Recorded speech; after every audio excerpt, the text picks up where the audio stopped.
बातचीत की, क्या खास रहा है, क्या मुनाफा रहा, उसके बारे में बताइए।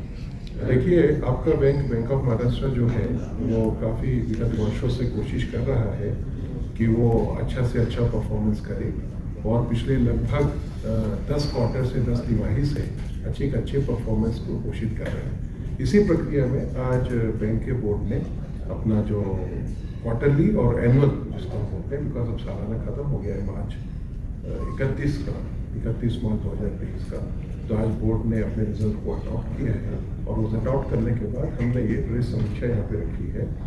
अगर आप देखें तो ऑलरेडी ये करीब 2 या 3 अप्रैल को बैंक ने बॉम्बे स्टॉक एक्सचेंज और नेशनल स्टॉक एक्सचेंज में बताया हुआ था कि लगभग 4,09,000 करोड़ का व्यवसाय पूरा किया गया है और उसी के तहत आज हमने पूरा रिजल्ट देखा। तो आपने प्रेस रिलीज में हमारे अध्यक्ष महोदय को भी देखा होगा बताते हुए कि बैंक के कुछ पैरामीटर्स हैं जो बहुत ही अच्छे हैं, जैसे कि टोटल बिजनेस है 4.099 करोड़ क्रॉस हो गया है। टोटल जो नफा है, नेट प्रॉफिट हम बोलते हैं, लगभग 2,602 करोड़ है। कॉस्ट टू इनकम रेशियो 40 से नीचे है, जो अगर आप देखें पूरी बैंकिंग इंडस्ट्री को पिछले लगभग 8 से 10 क्वार्टर में, तो एक बहुत अच्छा एक आंकड़ा आपको दिखेगा। इसी प्रकार से आप कॉस्ट टू इनकम जिसका नीम को देखें तो 3.76 की रेंज में नीम है। आज अगर आप इसमें जो है दूसरा पैरामीटर है कासा, तो मैं तो ये कहूँगा कि बैंक ऑफ महाराष्ट्र को जो अपने कस्टमर ग्राहक है उनका जो प्रेम और वात्सल्य मिलता है वो बहुत अच्छा है, और चाहे वो महाराष्ट्र हो या महाराष्ट्र के बाहर, तो बैंक ऑफ महाराष्ट्र का जो कासा रेशियो है वो 53% के ऊपर है। वो यह दिखाता है कि ग्राहकों का प्रेम, ग्राहकों का अपना विश्वास, दृढ़ विश्वास बैंक के ऊपर है, और बैंक भी उसी के एक रूप में उनको एक कहते हैं कि जब हम वापस देते हैं सोसाइटी के लिए, तो कम से कम 3-4 रेट ऑफ इंटरेस्ट हैं, जैसे गोल्ड लोन का है, एग्रीकल्चर में है, इसके बाद होम लोन है, तो ये वन ऑफ द लोएस्ट है मार्केट के अंदर। हम पूरे समाज को ये कोशिश करते हैं और बोर्ड द्वारा भी ये बोला गया है कि आप जो हमारे लॉयल कस्टमर्स हैं 3 करोड़ से ज़्यादा, उनके लिए बैंक हर तरीके से तत्पर, ग्राहक और सहयोग और अपेक्षाओं की पूरी करने में और सर्विस करने में तो तत्पर रहता है। सब कोविड के बाद एमएसएमई का परफॉर्मेंस कैसा रहा एनपीए का उसके अंदर? देखिए, अगर आप हमारे बैंक का आज भी जो हमारे प्रेजेंटेशन दिखाया गया है 3.38% का टोटल आप देखेंगे कि एनपीए है, तो वो वैसे भी जो मार्केट का एक प्रैक्टिस है या ज़्यादा है उससे नीचे ही है। तो हमने जो अभी तक में देखा है कोविड के बाद में, वो हमने रिकवरी अच्छी देखी है।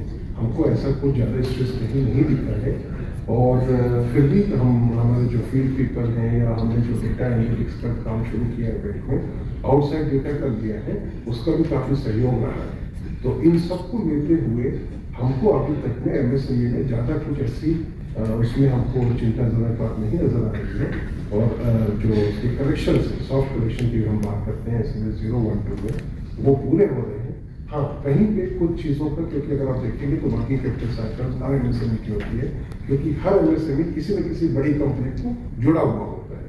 तो जब तक उस इंडस्ट्री में अगर स्ट्रेस है तो उसकी वर्किंग कैपिटल में आने में थोड़ा समय लगता है।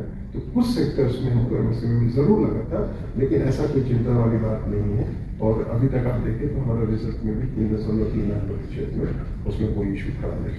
आपने ग्रीन इनिशिएटिव की बात की, उसके बारे में देखिए, ग्रीन इनिशिएटिव अगर आप देखेंगे पेरिस समझौता, तो पेरिस समझौता को देखेंगे, उसके बाद में जो अभी क्लोजली हुए हैं, तो ग्रीन फाइनेंसिंग में 2 चीज़ों को बैंकों को देखना है। पहली चीज़ तो ये देखना है कि वो जो लेंड कर रहे हैं, जो लोन दे रहे हैं, ऋण को दे रहे हैं, वो ऐसी कंपनी को ज़्यादा अच्छे से दें, ज़्यादा जल्दी दें और ज़्यादा अच्छे रेट पे दें कि जहाँ पे स्कोरिंग हो। तो आपने देखा होगा कई कृषि और केयर, कई रेटिंग एजेंसीज हैं जो आजकल स्कोर दे रही हैं, जो जरूरी भी हो गया है टॉप 10 निफ्टी में। तो बैंक ने उसको अडॉप्ट किया हुआ है, हमारे जो चीफ रिस्क ऑफिसर हैं बोर्ड ने भी उनको अप्रूव किया हुआ है। तो उसके तहत हम एक तत्परता से उनको लोन दे रहे हैं। दूसरी बात, थोड़ा सा हम ये भी कोशिश कर रहे हैं कि उनको अच्छे रेट पे दें। तो एक तो वो हो गया जहाँ पे आप सोलर के लिए, या जहाँ पे वो कंपनीज हैं जिनका स्कोर अच्छा है, या जहाँ पे आप जहाँ पे जैसे फॉर एग्जांपल हम आपको बोले जो प्रोजेक्ट है घर के, वो खुद ग्रीन है, वो वाटर का अपना जो फॉरेस्टेशन है जो उनका है उसको वो रखते हैं, तो मेरे ख्याल से वो है। दूसरा है कि बैंक खुद क्या कर रहा है। तो आपने हमारे प्रेजेंटेशन में भी आज देखा होगा, बैंक ने 3 चीजें की हैं। पहली चीज तो ये है कि बैंक में अपनी जितनी भी प्रॉपर्टीज है उसकी वो सबके ऊपर में सोलर पैनल लगा दिया। सबसे पहला चीज तो वो है। दूसरा है कि लगभग 8,600 से ज्यादा पेड़ों को बैंक में लगाए गए हैं। तो ये हम सिर्फ एक आंकड़े के रूप में नहीं बोल रहे हैं। बैंक ने एक पोर्टल तैयार किया है इंटरनल, उस पोर्टल में एक एक चीज का ट्रेल है कि कितने हमने होम लोन दिए हैं, जो ईवी मतलब जो रेरा में जो हम बोलते हैं फॉर द इन्वायरमेंटल के लिए जो क्लियर प्रोजेक्ट्स है, उसमें कितने दे रहे हैं, ईवी में कितना, इलेक्ट्रिकल व्हीकल में कितना हम लोन दे रहे हैं, वो सब हमारा कैप्चर है। तो उस पूरे हम ट्रेल में जो है, और कई चीजें बैंक में पेपरलेस की है, उसको भी हम कन्वर्ट कर रहे हैं। जैसे बैंक ने पोर्टल को किया है पूरे 13,000 एम्प्लॉयज के बीच में। अब हमको कोई मेल करने की, प्रिंट करने की जरूरत नहीं है। तो लगभग अगर आप देखेंगे तो प्रति ब्रांच 4 पेपर ऐसे हैं जो प्रतिदिन हम बचा रहे हैं। वो जर्नलिज्म, क्योंकि वो हर चीज डिजिटल के प्लेटफॉर्म से रूप में है। हमारे यहाँ बैंक में जो रिव्यू मीटिंग्स भी होती हैं शाखाओं से, वो है, वो पूरी डिजिटल होती है। तो वो पेपर भी बंद कर दिया गया है। तो ये 2 तरीकों से बैंक ईवी में आ रहा है। और अपने बैंक ने एक MOU भी किया है जो प्रेस रिलीज था अभी शायद कुछ दिन पहले। तो आपने उसमें देखा होगा कि हम अब इम्पैक्ट स्टेटमेंट स्टडी भी हम शुरू करा रहे हैं। जैसे कि आपने तकनीक की बात कही, इसमें इंटेलिजेंस जो है, आर्टिफिशियल इंटेलिजेंस और ये बाकी चीजें भी अडॉप्ट करी जा रही है, उसके बारे में थोड़ा देखिए। बैंक आज आपने देखा होगा कि लगभग 1 लाख करोड़ का व्यवसाय बैंक ने बनाया है और बैंक आगे भी तत्पर है। अभी जैसे हमारे अध्यक्ष महोदय ने भी बताया कि 5 लाख करोड़ का बिजनेस को हम एक अपेक्षा के रूप में रखते हैं मार्च 24 में। तो अगर आप मार्च 24 की बात देखें तो स्वाभाविक है कि जब हम बिजनेस को ग्रो करते हैं तो 3 चीजों में टेक्नोलॉजी की बहुत ज्यादा जरूरत होती है।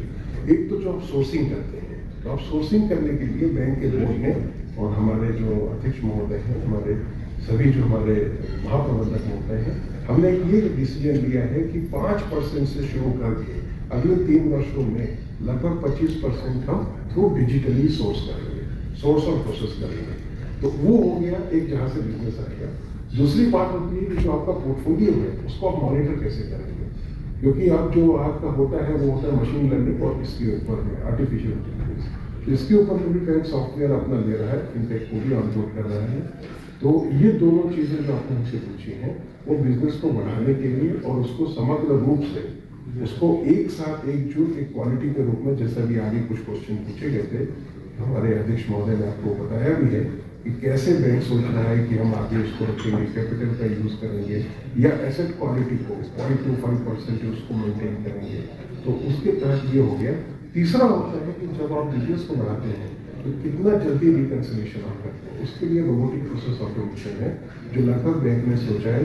ऑलरेडी बैंक के बोर्ड ने 62 प्रोसेस को अप्रूव किया हुआ है, वो हम उसको बढ़ा के 100 से 150 सर 2024 के लिए क्या लक्ष्य रखा है? हमारे अध्यक्ष महोदय ने आज की प्रेस समीक्षा में बताया हुआ है कि लगभग 5 लाख करोड़ का हमने एक अपना सुदृढ़ उद्देश्य रखा है इसको पूरा करने के लिए। और पूरी कोशिश यही है कि हम उसको अच्छे से पूरा। और नीम में कितनी ग्रोथ?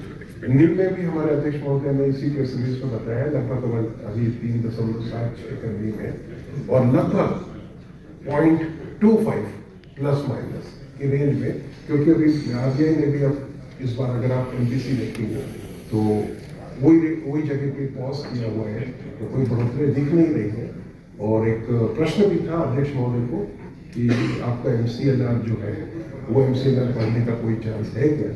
तो उसी के तहत देखिए अभी तो चूंकि पॉज किया गया है और जो बैंकों का जो इम्पैक्ट आता है डिपॉजिट रेट बढ़ने से, तो वो भी अभी तक ठीक ही दिख रहा है। ऐसा कोई बढ़ने का चांस MCLR में एकदम करीब में तो नहीं है।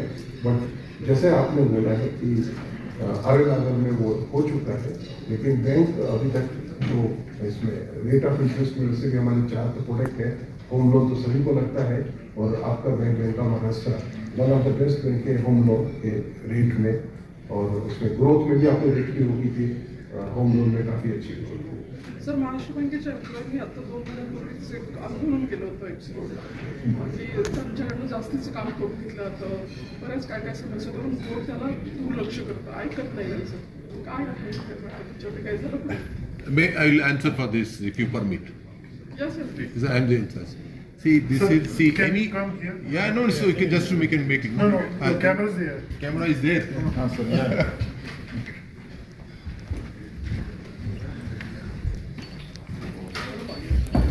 This is okay, na? Yeah. In any growing organization, there should be always discussion, debate, and dissent. Sometimes we talk inside, sometimes it comes out to spill over to the external. But look at it, it is not only in Bank of Maharashtra, it is an industry phenomenon. And it has been there for many years since the bank has been internationalized. And what was happening in the last 2-3 months, it was only aberrations. And after that, it was all things settled. Now looking forward, an entire Mahabank Parivar is with us under the dynamic leadership of Rajesh sir. And whatever the small issues is only question of how to see eye to eye. We have already seen and matters have been sorted out and we are looking for a good days ahead. Having said that, if you look to the other side, we see the number of employees we are recruiting year on year and on the base of the requirement. It is not like the which you recruit and we are not putting into the people in there efficiently. That will tell upon the bottom line. And today we have given a good results because of the efficiency ratio. I mean the person's output, individual output has been steadily increasing in the industry. Bank of Maharashtra is not only the numbers growth we are showing. We are also focusing on each and every parameters internally which cannot be normal course not exhibited or not published. So we are confident that whatever the aberrations happen, it is only the past, and our team is entirely along with the entire Mahabank Parivar under the leadership of our Rajesh sir, and we hope that things of the past is past and looking forward good days, and this kind of trend will continue. Apart from the number of growth, we are also focusing on the compliance, internal risk management, control, and above all, we want to be number one in the integrity index. Thank you. Thank you for the question.